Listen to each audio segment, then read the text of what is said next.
Енді бүгінгі біздің тақырыбымыз зерттеу жобаларын орындау кезінде оқушыларда қандай дағдылар дамиды. Енді бұл жерде тек қана мектептегі бір сабақтар емес, оны өмірде де қолданатын бір дағды қалыптасады дейміз. Біз осылай жетіге бөлдік. Енді қараңыздар. Біріншісі сыни ойлау және аналитикалық қабілет.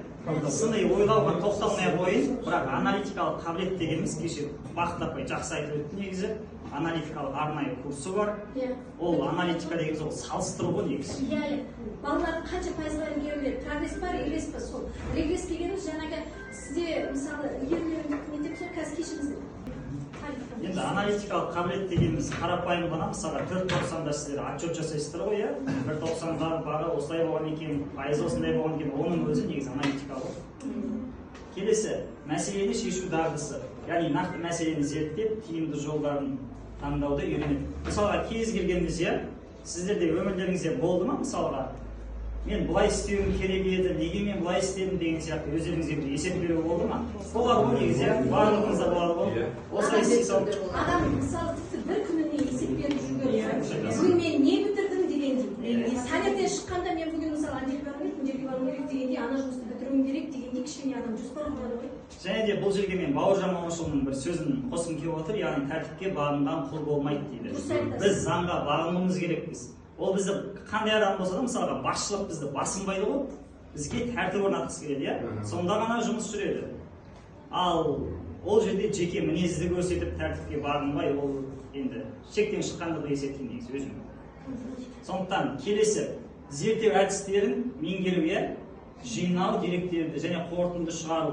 Енді зерттеу барысында біз қиындықтарға тап болуымыз мүмкін, бірақ ол қиындыққа қарамастан біз дұрыс шешім шығара білуіміз керек қой негізі.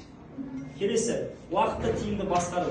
Уақытты тиімді басқару, тиімді жоспарлау. Барлық мұғалімдердің жіберетін қателіктері осы деп ойлаймын. Кейде мысалға ашық сабақтарымызда айтамыз, біз мен мына әдісіме мынандай уақыт жетпей қалды деген сіздерде болады ғой негізі.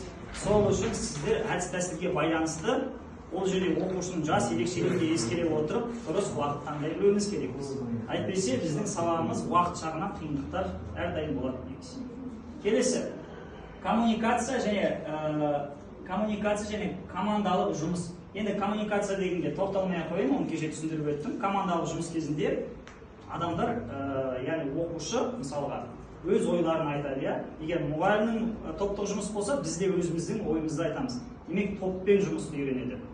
Келесі, шығармашылық, креативтік жаңа идеялар. Шығармашылықта енді білесіздер ғой, креативтік дегеніміз жаңа ойлар, жаңа идеялар қалыптастыру. Мысалға, осы отырғандарымыздың ішінде, мысалы атыңыз кім? Қанат негізі креативный жігіт болды.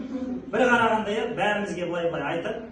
Бір қарағанда ойланбай сөйлеген сияқты болады, ал бірақ мұқият мән берсеңіз, терең ой жатыр ғой негізі. Өте ақылды жігіт негізі.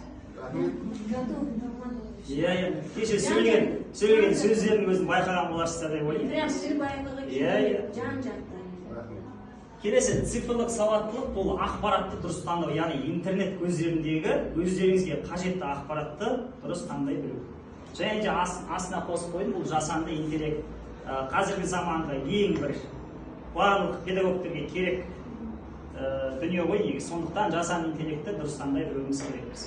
Осылай жетіге бөліп сіздерге айтып бердім. Назар қойып тыңдағандарыңызға көп рахмет.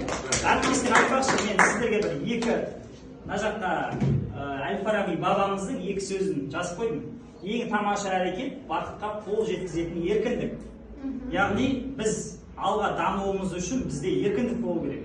Мысалға мен мынандай әріптестерді көрдім мектепте. Енді директор болсын, завуч болсын айғайлайды ғой енді. Бірақ оны біз жүректе жақын қабылдамауымыз керекпіз. Мысалға осы тұста менің университетте оқып жүрген кездегі бір апайдың сөзі есіме түсті. Қандай адаммен жанжалдассаң да, ол әңгімені сол жерде қалдыр. Ертеңіне ол әңгімені сен қозғамауың керексің деп бізге айтып отыратын негізі. Сол нәрсе есіме түсіп отыр. Және де ең соңғысы талпыныс, тәжіл, табандылық. Біз мықты мұғалім болуымыз үшін біз табанды болуымыз керекпіз ғой негізі. Сондықтан осы бір екі нақыл сөзді жазып қойдым сіздерге. Назар қойып тыңдағандарыңызға